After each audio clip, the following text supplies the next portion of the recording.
বাড়ি ফিরে এসে এই ঝর্ণার জল দেখে এত মনটা খারাপ হচ্ছিল। আর এখানে কিছুদিন ধরে একদমই বৃষ্টি হয়নি। তবে মুদুমখোলাতে গিয়ে ওয়েদার এতটাই ভালো ছিল যে আমরা ওখানে গিয়ে স্নান করেছিলাম। আর স্নানের কোনো ভিডিও রাখতে পারিনি, কারণ আমরা প্রত্যেকেই জলে ছিলাম।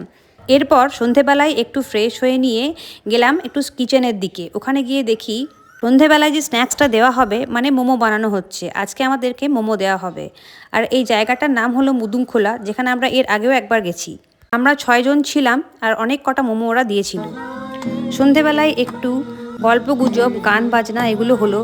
এসব করতে করতে কখন যে হুট করে রাতটা পেরিয়ে গেল ঠিক বোঝাই গেল না। সত্যি কোথাও বেড়াতে গেলে টাইমগুলো যে কীভাবে পেরিয়ে যায় একদম টেরই পাওয়া যায় না। এরপর রাত্রে চলে এলো রুটি, চিকেন কষা আর একটু ছিল আলুর দম। পাহাড়ে গিয়ে আমরা যে কটা হোমস্টেতেই ছিলাম, খাবার কিন্তু অসাধারণ টেস্টের ছিল। পরের দিন আমরা হোমস্টের কাছাকাছি ছিলাম, কোথাও বেরোইনি। তাই ওখানেই একটু চারপাশটা ঘুরে ঘাড়ে দেখছিলাম, কারণ জায়গাটা ভীষণ শান্তির। কিছুক্ষণ টাইম স্পেন্ড করার পরই দেখলাম যে খাবারের টাইম হয়ে গেছে, মানে লাঞ্চের টাইম হয়ে গেছে আর কি। তাই সবাই মিলে খেতে বসে পড়লাম। তো চলো আজকে এই পর্যন্তই, তোমাদের সাথে দেখা হবে পরবর্তী ভ্লগে। আজকে টাটা।